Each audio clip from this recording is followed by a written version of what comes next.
हम विपक्ष की भूमिका निभा रहे हैं और सजग विपक्ष की भूमिका निभा रहे हैं। और ऐसा नहीं है कि सरकार हो गई तो अधिकारी सिर्फ आपको ही जानकारी देते हैं।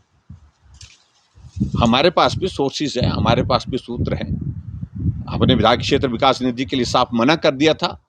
जब भारतीय जनता पार्टी ने इस मुद्दे को उठाया तब जाकर के विवश होकर के आपने हाँ की है कि हम जारी करेंगे। तो जारी करेंगे कब? तुरंत जारी करनी चाहिए। और अभी भी हमारा कहना यही है कि अगर 29 तारीख से पहले विधायक क्षेत्र विकास निधि अगर जारी नहीं हुई तो भारतीय जनता पार्टी विधायक दल तब तक के लिए इस बैठक में हिस्सा नहीं लेगी। और ये पहली बार हिमाचल प्रदेश में होने जा रहा है जब एनुअल प्लानिंग की मीटिंग का पूर्ण बहुमत पूर्ण जो है विपक्ष जो है वो विरोध कर रहा है, बहिष्कार कर रहा है। मैं तो सिर्फ एक ही चीज को लेकर के इसमें कहना चाह रहा था कि जब विपक्ष में सुखविंदर सिंह सुक्खू जी थे, क्योंकि वीरभद्र सिंह जी जब मुख्यमंत्री तब भी वो विपक्ष में ही थे एक तरह के, तो बहुत ज्यादा विधायकों की बातों को लेकर के कहा करते थे विधायक जनप्रतिनिधि है, विधायकों को ये होना चाहिए, ये मिलना चाहिए, इस प्रकार से होना चाहिए, ये विधानसभा का हिस्सा, रिकॉर्ड का हिस्सा है, आप मालूम कर लें।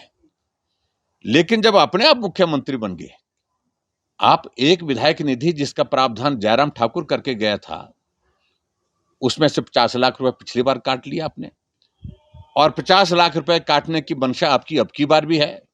और मुझे मालूम नहीं है, क्योंकि इनकी बातों पर अब भरोसा नहीं है, बोलते कुछ हैं करते कुछ हैं।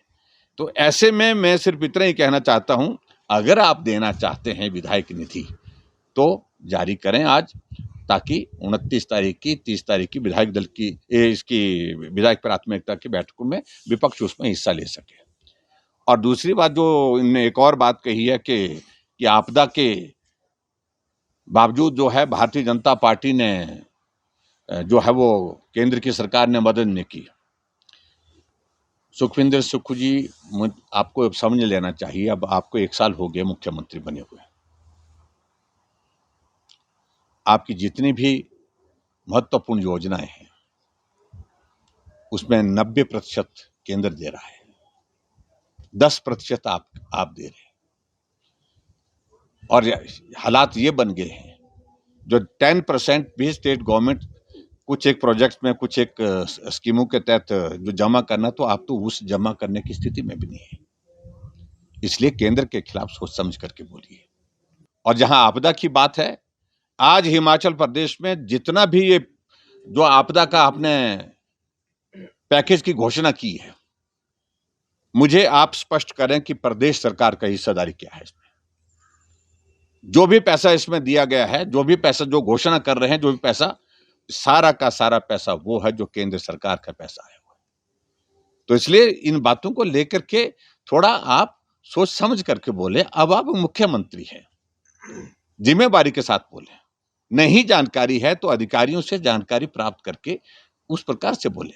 तथ्य हैं और तथ्य पर ही बात करनी चाहिए। फैक्ट्स ये हैं कि हिमाचल प्रदेश में इस आपदा के दौरान जो भी राहत कार्य के लिए जो पैसे के आवंटन करने की बात कही है, वो पैसा सारा का सारा केंद्र सरकार का है।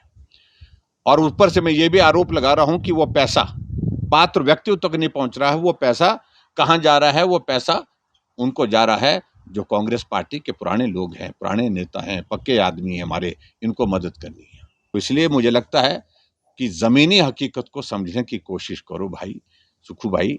ये इस प्रकार से अगर आप कहते रहेंगे गलत बातें।